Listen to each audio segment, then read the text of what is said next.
Bapak punya duit 3.500, terus Bapak diminta 10%, saya lah. Misalnya gitu, Pak minta dong 10%, 3.500 berarti 10%-nya berapa? 350. Bapak bakal ngasih tuh. Ya 10% ya kan? 3,5. Sekarang punya duit 35.000. Terus Pak minta dong Pak 10% dari punya Bapak. Wah 3.500, gampang. Mulai punya duit 350.000, 10%-nya 35.000. Bapak bakal ngasih tuh. Naik lagi 3,5 juta. 10% 350. Sekarang punya duit 35 juta. 10%-nya berapa? 3,5 juta.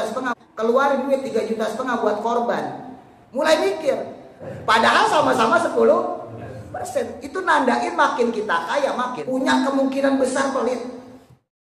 Nah wa in kuntum, dan jika adanya kalian itu tu'azzimuna, mengagungkan, lil khaufi, karena adanya rasa takut, maka fa'ana, sesungguhnya aku, kata Allah, itu maliku yaumiddin, adalah penguasa hari pembalasan. Jadi nanti kita di hadapan Allah dikasih buku catatan amal. Bayangkan ketika kita punya kesalahan besar di hadapan Allah yang kemudian diungkapkan di situ. Disitulah Allah akan bilang, wahai Muhammad, umatmu, lihat nih. Wahai ibu, bapak, ini anakmu. Wahai ustaz, wahai kiai, wahai habib, ini muridmu. Hadapan anak kita. Nih, bapak lu nih kelakuannya kayak begini. Kalau orang aja yang berpotensi untuk menyebarkan keburukan kita bebein, bahkan dikasih uang tutup mulut, udah diem-diem aja gitu kan. Nah kalau kita sekarang di dunia punya harapan supaya ditutup aib kita tuh nanti di akhirat, maka sanjunglah Allah. Sebagaimana kita menyanjung orang yang kita khawatirkan mulutnya ember. Apa maksudnya?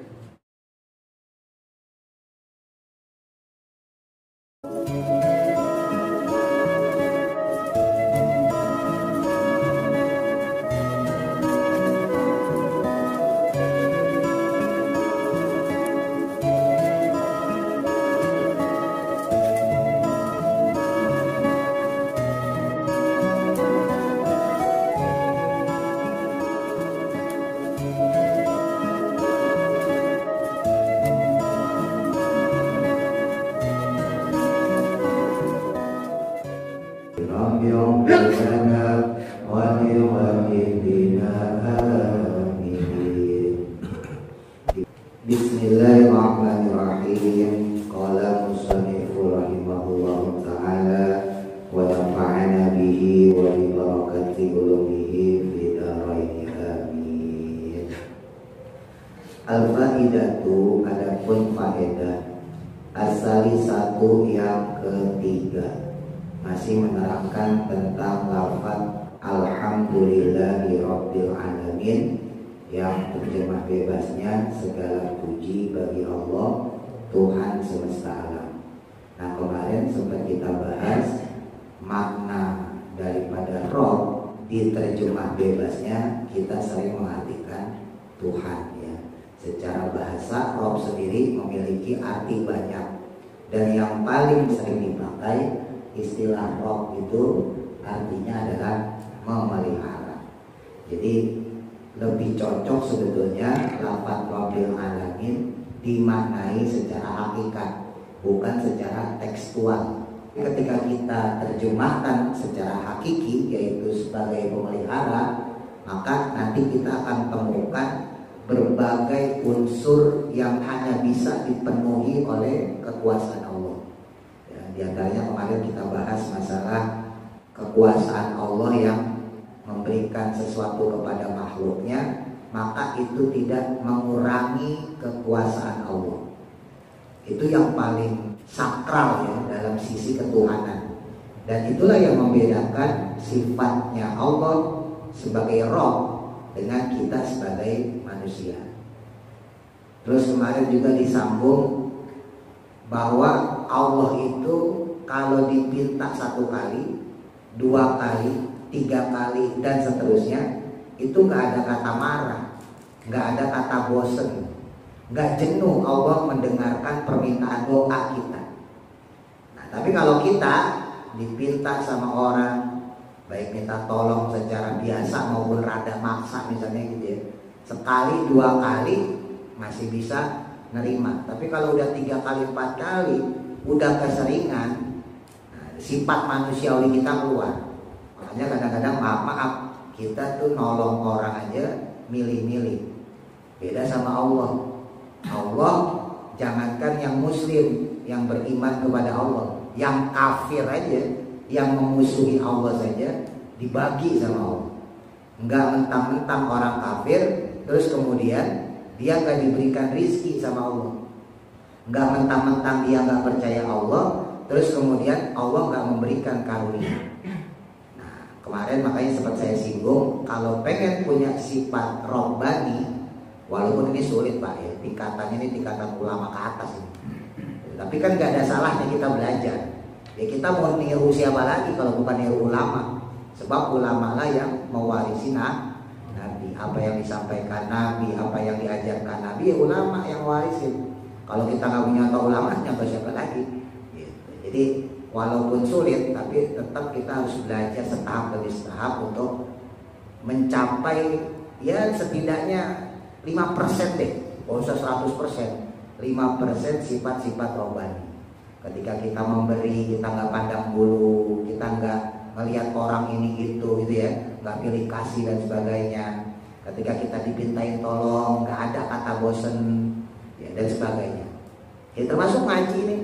Ngaji itu kalau kata Imam An-Nawawi, sekalipun dia udah berkali-kali dengar atau berkali-kali khatam itu kitab, kalau seandainya emang dia orang cinta ilmu, ya sebagaimana Allah yang mencintai hambanya yang belajar, maka dia nggak akan bosen.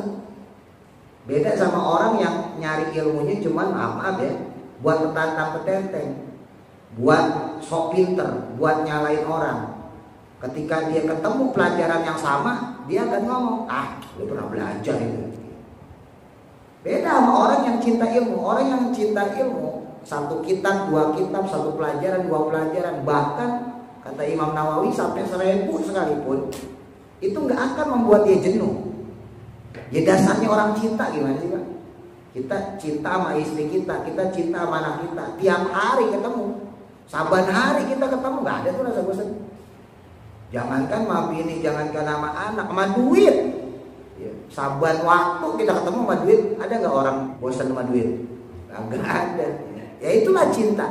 Ya, jadi cinta itu bisa menetralisir rasa jenuh, rasa bosan dan sebagainya. Nah makanya diantara ciri sifat robbani juga begitu ya, melakukan segala macam hal dalam kehidupan kita, baik secara ibadah maupun sosial, harus dengan tulus.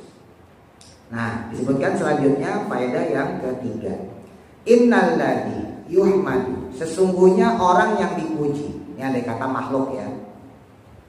Wa yumdahu, dan orang yang disanjung. Wa yu'zamu, dan diagungkan. Fit dunia, di alam dunia. Innama yakunu, hanya saja adanya dia. Kadzalika, seperti demikian tadi. Kalau ada orang kok diagungkan, disanjung, dipuji di alam dunia ini, maka setidaknya dia memiliki li ahadi wujuhi arba'atin, karena salah satu dari 4 perkara atau 4 aspek ini. Yang pertama, imma, ada kalanya likaunihi, karena keberadaan orang tersebut atau makhluk tersebut itu kamilan sempurna fi dzatihi, dalam zatnya, fisiknya sempurna, jasmaninya sempurna, wa fi sifatihi, dan juga dalam sifatnya, munazzihan, yang sempurna, an jami'in naqaisi, dari seluruh kekurangan, wal afati, dan cacat atau celah.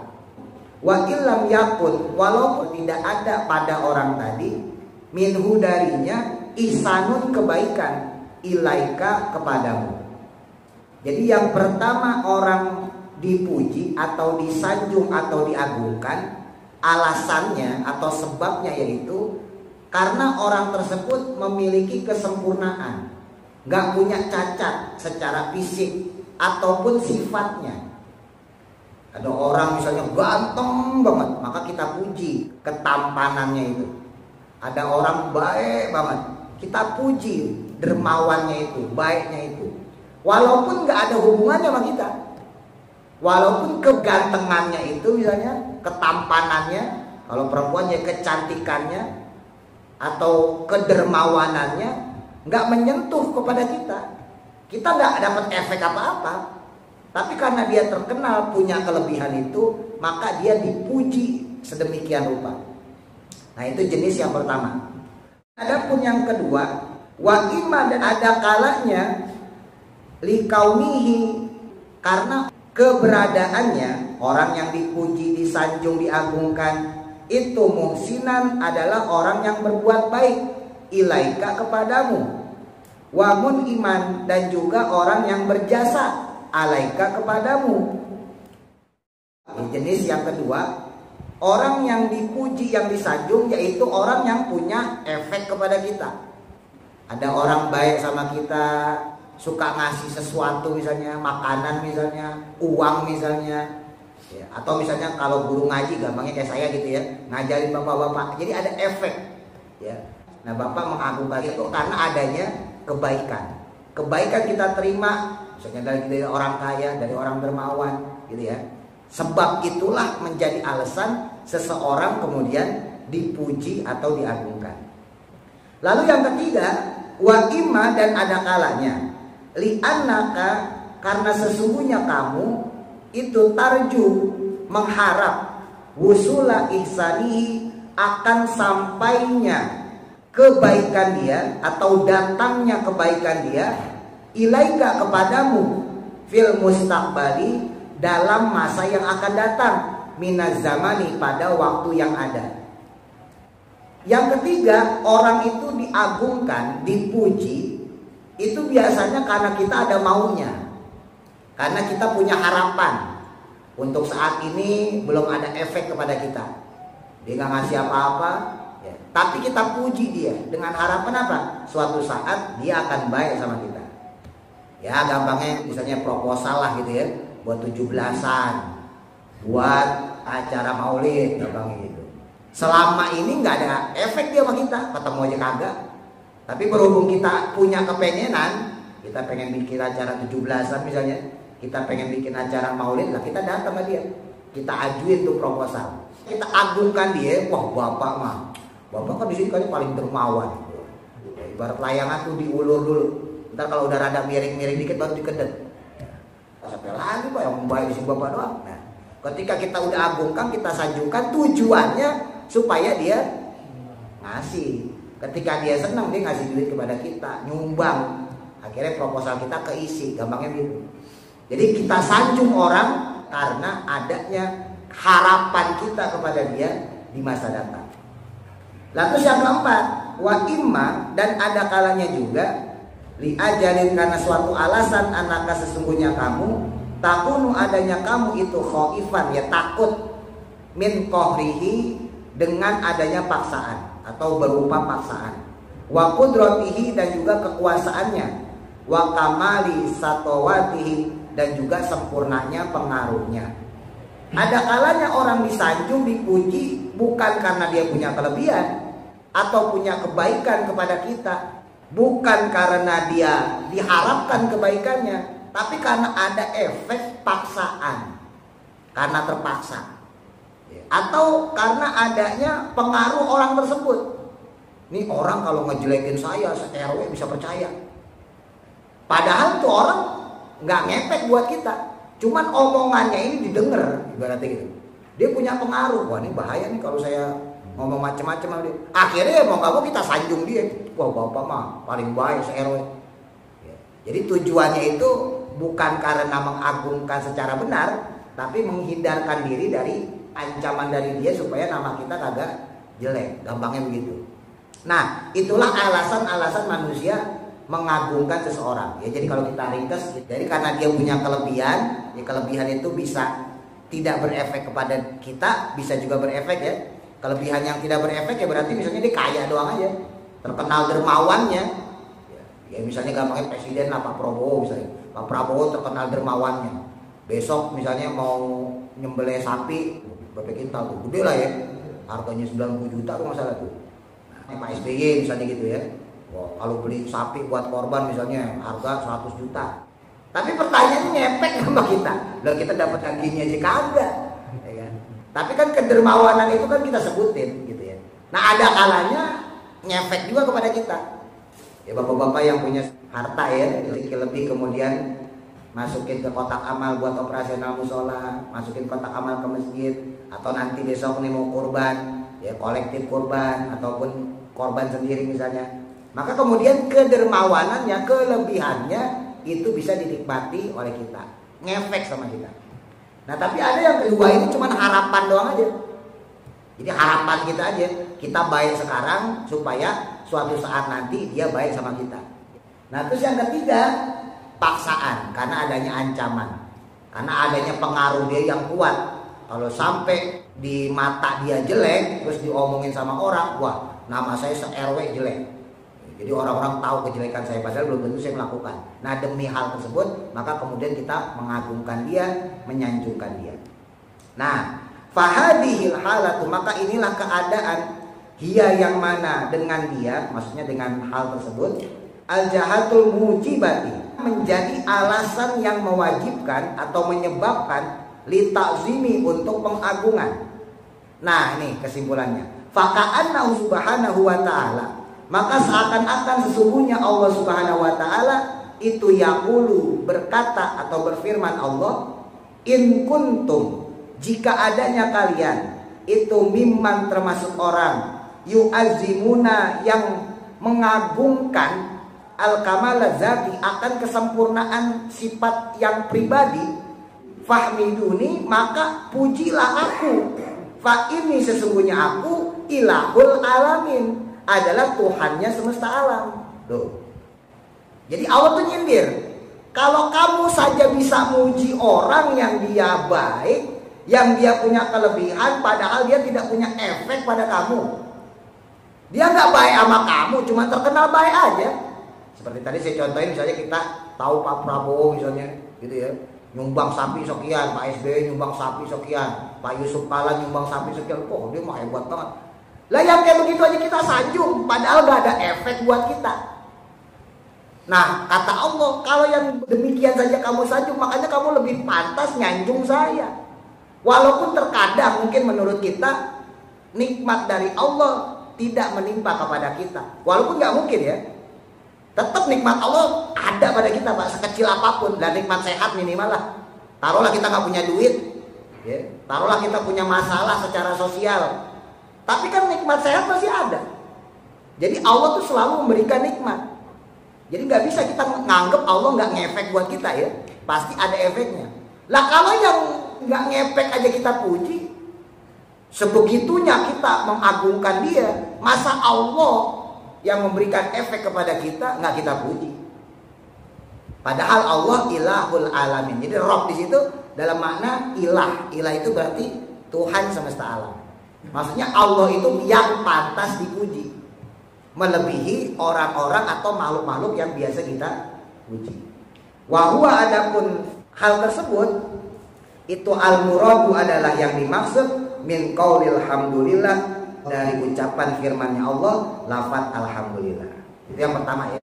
Nah terus yang kedua, wa in kuntum, dan jika adanya kamu itu miman, termasuk orang yu'azzimuna, yang mana mengagungkan al-ihsan, akan kebaikan, fa'ana, maka sesungguhnya aku, kata Allah, itu Rabbul Alamina, adalah Tuhan semesta alam.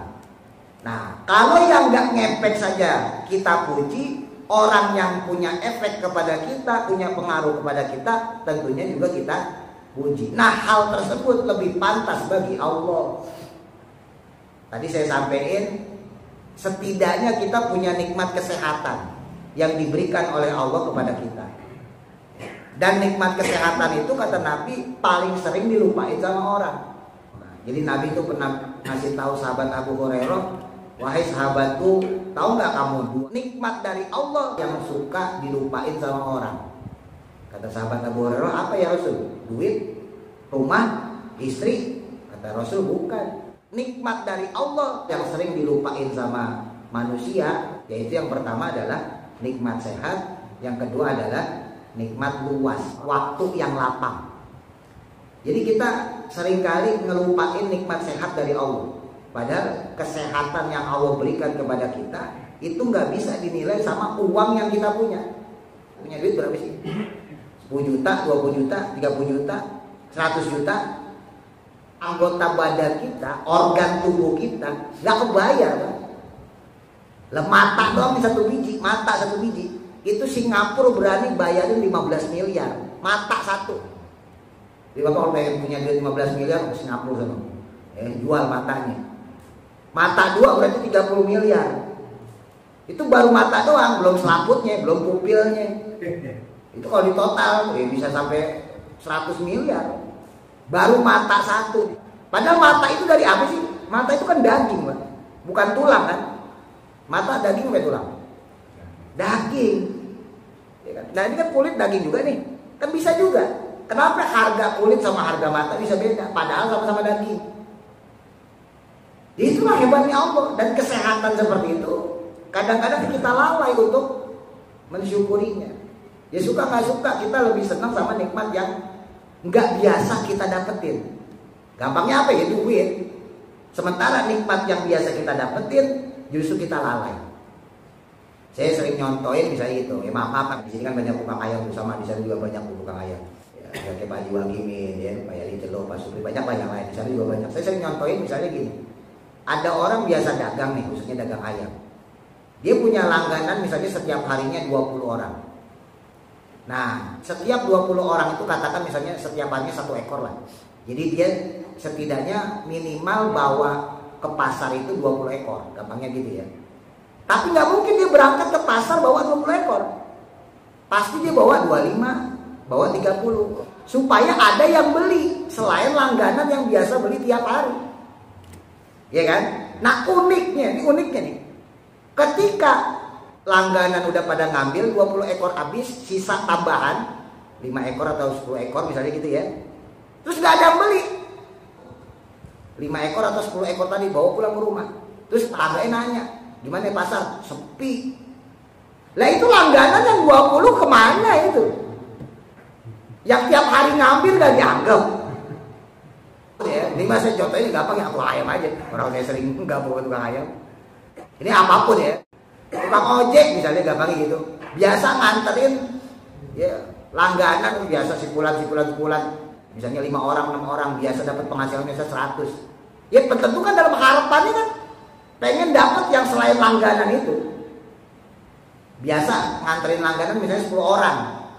Dia punya harapan mudah-mudahan hari ini nambah 5. Jadi ada tambahan selain langganan. Ketika nggak ada tambahan langganan yang make jasa dia, cuma 10 orang yang langganan doang yang biasa rutin tiap hari make jasa dia. Ditanya sama temennya, gimana? Sepi. Lah itu 10 langganan yang dia bawa gimana itu? Kenapa nikmat itu bisa hilang? Ya karena udah kebiasaan, Bang. Seakan-akan kebiasaan itu menjadi hak milik kita tuh. Iya kan? Nah kan uniknya duit begitu. Duit tuh uniknya di situ, Pak. Makanya disebutin sama Allah, ya ayyuhalladzina amanu la tulhikum amwalukum wala auladukum an dzikrillah. Ya ayyuhalladzina amanu, wahai orang-orang yang beriman, la tulhikum. Jangan sampai membuat sibuk kalian. Amwalukum, yang pertama harta. Harta kalian, wa auladukum, dan anak-anak kalian. Sibuk dari apa? An-dzikrillah, dari mengingat Allah. Jadi duit itu udah pasti bikin kita sibuk. Sibuk apa? Ya lalai dari Allah. Yang kedua anak. Betapa banyak orang nyari duit, lupa sama sholat, lupa sama ngaji. Betapa banyak orang bela-belain anak. Kenapa kamu kerja banting tulang peras keringat demi anak? Lupa ngaji, lupa sholat. Makanya disebutin sama Allah, wa may yaf'al dzalika fa ulaika humul khasirun. Wa man, dan siapa orang yaf'al dzalika, yang melakukan hal tersebut, fa ulaika, maka sesungguhnya mereka itu humul khasirun, adalah orang-orang yang merugi. Jadi rugi kalau orang ngebela-belain harta. Ya itu karena harta itu semakin besar, semakin banyak, maka akan membuat kita semakin pelit. Walaupun nggak semua yang hartanya banyak pelit, gak ya? Tapi berpotensi pelit. Punya kemungkinan besar pelit. Ini saya ambil contoh nih gampangnya nih. Bapak punya duit 3.500. Ya, 3.500 gak usah gede-gede. 3.500. Terus Bapak diminta 10%, saya lah. Misalnya gitu, Pak minta dong 10%. 3.500 berarti 10%-nya berapa? 350. Bapak bakal ngasih tuh. Ya 10% ya kan? 3,5. Nambah nih Bapak. Tadinya cuma punya 3.500. Sekarang punya duit 35.000. 10%-nya berapa? 3.500. Pak minta dong Pak 10% dari punya Bapak. Wah 3.500. Gampang. Naikin lagi. Mulai punya duit 350.000. Berapa 10%-nya? 35.000. Bapak bakal ngasih tuh. Naik lagi 3,5 juta. 10%-nya berapa? 350. Naik lagi. Sekarang punya duit 35 juta. 10%-nya berapa? 3,5 juta. Agama kita minta 10%. Keluarin duit 3,5 juta buat korban. Mulai mikir. Padahal sama-sama 10%. Itu nandain makin kita kaya makin pelit. Ketika Bapak masih punya duit 3,5, 5.000 misalnya, punya duit 10.000, 100.000, orang minta 10%, orang fakir, orang miskin minta 10% bakal kita kasih. Kenapa? Masih kecil nilainya. Duit kita 100.000, 100.000 10%-nya berarti cuma 10.000. Diminta orang 10.000, alah gampang. Karena duitnya masih 100.000. Tapi kalau udah 1 juta, minta 10%, 100.000. Mulai mikir, punya duit 10 juta, 10%-nya berapa? 1 juta. Ngasih gak kira-kira? itu. Padahal sama-sama 10%. Itu nandain makin kita kaya makin pelit. Ya mungkin kita gak sadar aja ya. Padahal kan sama-sama 10%. Bapak punya duit 5 juta, ya, dipinta 10%, berarti 500.000. Mungkin masih ngasih lah ya. Bapak-bapak nih punya duit 5 juta nih. Saya misalnya butuh beli papan bor, gampangnya gitu ya. Saya minta bantuan. Bapak-bapak yang punya duit, saya butuh bantuan nih buat beli papan tulis buat anak-anak ngaji di rumah. Silakan sumbang. Bapak punya duit 5 juta nih. Wah, 10% gue kasih. Berarti 500.000. Itu kalau duitnya 5 juta. Kalau 50 juta? 10%-nya berapa ya? 5 juta. Berani nggak ngasih 5 juta? Kagak, tetap 500.000.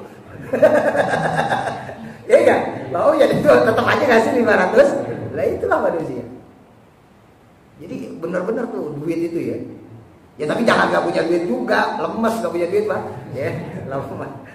Tetap harus punya duit biar semangat, biar bisa ngopi gitu kan, bisa ketemu teman, bisa ngasih orang tetap. Cuman hati-hati, duit itu semakin kita pegang banyak, bukan bikin kita semakin dermawan, justru bikin kita semakin pelit. Makanya nilai dari pahala sodako dalam hal ini misalnya ya, itu bukan dari nominal yang kita keluarkan, tapi dari persentase Pak.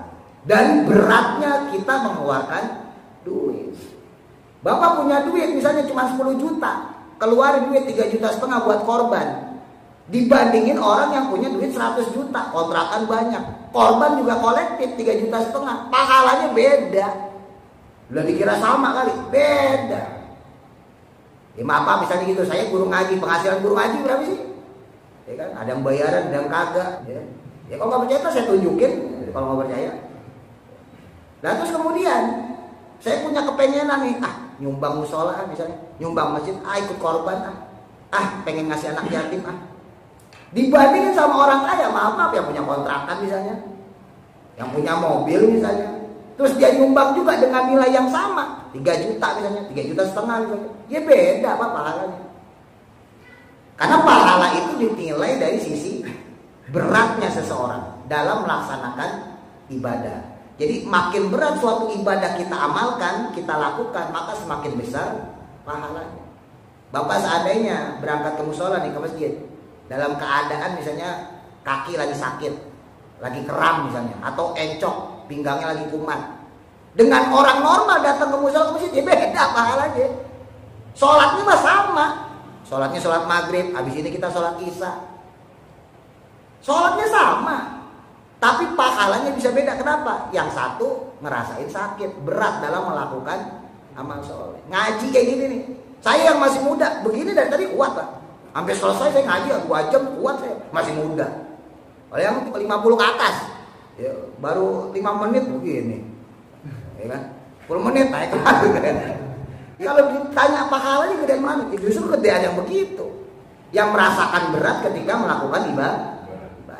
Nah Allah tuh ngasih model yang kayak begitu. Mau yang merasa dapat efek dari Allah maupun yang tidak merasakan punya efek dari Allah, Allah tetap ngasih. Allah nggak tersinggung. Kalau manusia kan kadang-kadang ketika dikasih terus nggak dianggap, maka biasanya tersinggung. Lah Allah mah kagak. Allah nggak ada tersinggungnya. Bahkan orang kafir dikasih sama Allah berbagai macam nikmat, tapi si orang kafir nggak mau nyembah Allah, nggak mau ibadah sama Allah, nggak mau taat sama Allah, Allah nggak tersinggung. Tetap masih dikasih rezeki sama Allah. Nah itu juga menandakan bahwa alam dunia itu remeh, ya. Alam dunia itu kecil, makanya jangan sampai tertipu sama alam dunia. Lanjut. Wa in kuntum, dan jika adanya kalian itu tu'azimuna, mengagungkan, litomai, untuk toma itu berharap ya, pamrih, fil mustaqbali, dalam masa depan, fa'anna, maka sesungguhnya aku, kata Allah, itu ar-Rahmanu, zat yang maha pengasih, ar-Rahimu, dan juga yang maha penyayang. Nah ini yang ketiga ya. Jadi andai kata kamu memuji orang demi mendapatkan harapan. Tadi saya beri contohnya, misalnya Bapak pengen bikin acara 17-an, atau kita pengen bikin acara maulid, Isra Mi'raj, macam-macam. Kita bikin proposal. Kita datang ke rumah seseorang yang kita anggap dermawan, punya kelebihan harta. Kita puji dulu dia. Ngobrol ngalor ngidul kan, kita puji. Wah, begini begitu, baru kemudian kita minta. Kepada manusia saja kita punya harapan, dan kita nggak malu-malu untuk menyanjung dia. Masa kepada Allah yang kita punya harapan lebih besar, yaitu wafil akhirati hasanah wakina ada bandar. Nah, kan harapan kita itu, Pak. Harapan depan kita itu. Lah itu harapan kita. Masa yang kayak begitu kita nggak puji? Kalau yang depannya kan Robbana atina fid dunya hasanah. Itu kan yang sekarang. Yang harapan terbesar kita di mana? Di sini apa di akhirat? Akhirat. Wafil akhirati hasanah. Terus wakina ada, diselamatin dari neraka. Masa kita punya harapan sebesar itu nggak mau mengagungkan Allah?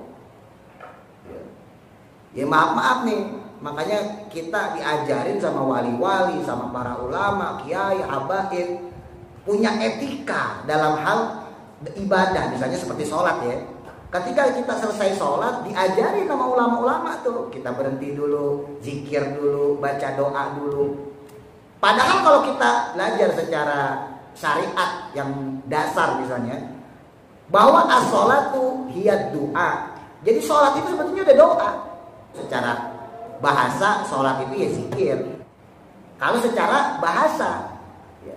Makanya ada sebagian saudara kita, kalau doa ngapain habis sholat doa lagi? Lah sholat aja artinya doa. Menurut sebagian saudara-saudara kita. Tapi kita nggak seperti itu. Kita diajarin adab, ibarat proposal tadi. Nah kita punya harapan dengan minta kepada Allah. Kita punya harapan, ya Allah, walaupun saya sholat, walaupun saya ibadah, saya punya kepengenan ini loh. Saya punya harapan seperti ini loh. Jadi zikirnya kita, doanya kita bukan karena kita gagal memahami makna sholat. Kok habis sholat masih aja zikiran? Sholat kan juga zikir. Sholat kan juga doa. Bukan itu, bukan karena kita gagal memahami sholat. Justru karena kita sangat paham bahwa sholat itu adalah persembahan kepada Allah. Ibarat tadi tuh mujinya, muji Allah. Habis muji baru keluar proposal. Setelah muji baru ngomong, ya Allah saya pengen punya begini, saya pengen punya begitu, saya harapannya begini, saya harapannya begitu. Jadi kalau kita belajar secara syariat ya, misalnya kayak sholat tadi, memang betul secara bahasa sholat itu ya zikir, sholat itu ya doa. Tapi pemahaman secara sempit, secara tekstual tadi kita pakai dalam sehari-hari, maka itu menggugurkan adab ibadah. Ibadahnya nggak ada masalah, tapi adab ibadahnya berkurang, bahkan bisa hilang, gitu ya.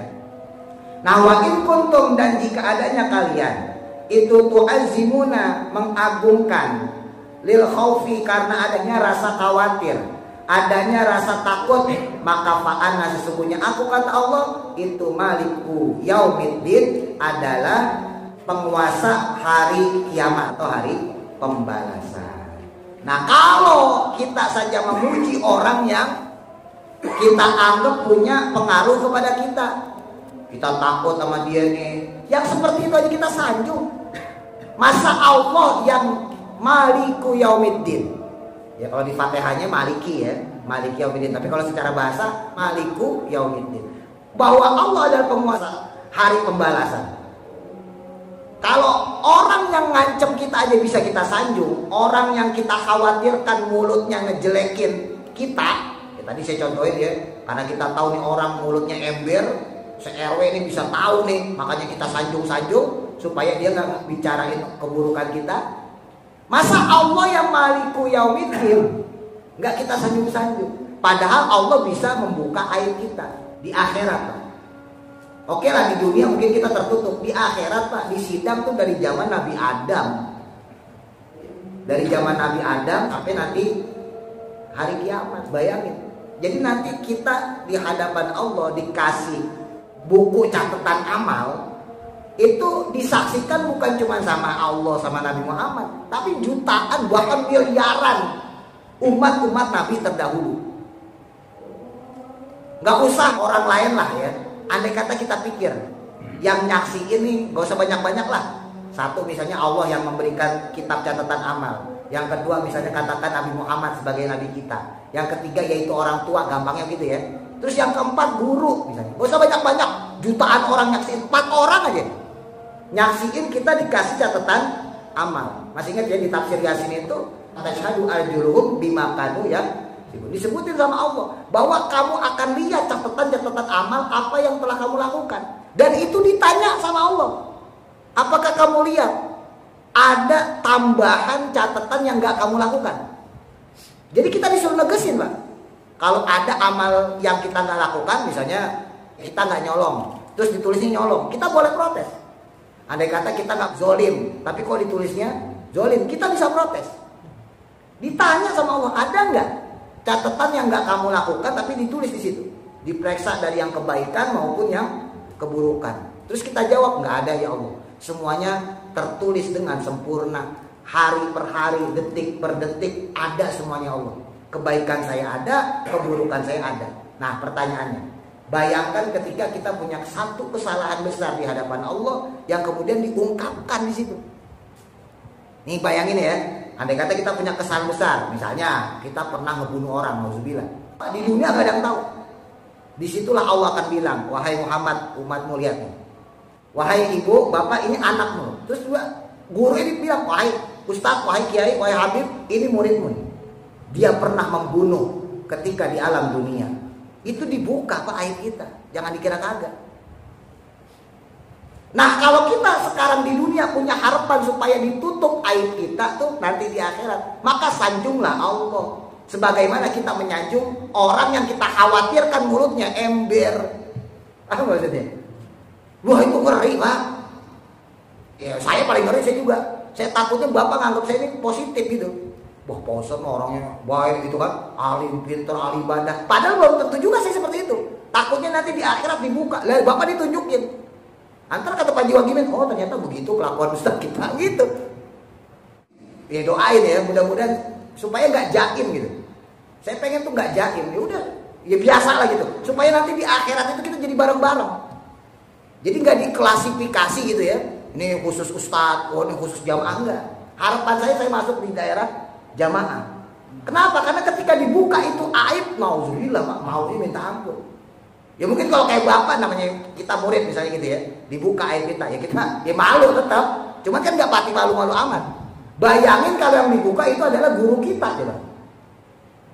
Guru kita dibuka misalnya. Atau kita sebagai orang tua dibuka sama Allah di hadapan anak kita. Loh, coba. Bapak punya aib dibuka nih, bapak lu nih kelakuannya kayak begini. Yang selama ini anak kita kagak tahu. Nauzubillah. Nah kalau pengen tuh aib kita ditutup dari sekarang tuh dengan cara apa? Dengan cara muji Allah, nyanjung Allah. Kalau orang aja yang berpotensi untuk menyebarkan keburukan kita, kita baik-baikin, bahkan dikasih uang tutup mulut misalnya gitu kan, oh udah diem-diem aja gitu kan. Lah kenapa Allah yang nyiptain kita ya Maliku Yaumiddin bakal menjadi hakim kita nanti? Masa kita nggak sanjung, masa kita nggak agungkan? Jadi ini salah satu ya alasan. Ya kesimpulannya di antara alasan kita mengagungkan Allah itu karena Allah melebihi daripada sifat makhluk. Satu misalnya masalah kelebihan. Jelas Allah punya efek pada kita. Ya, kalau makhluk ada yang punya efek, ada yang enggak. Gitu ya. Tapi kalau Allah udah pasti punya efek, punya pengaruh kepada kita. Terus yang kedua, kita punya harapan sama Allah.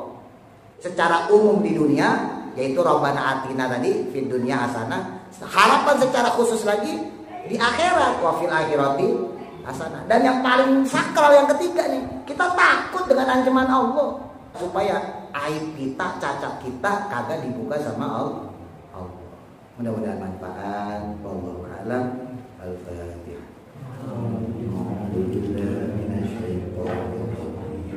Bismillah.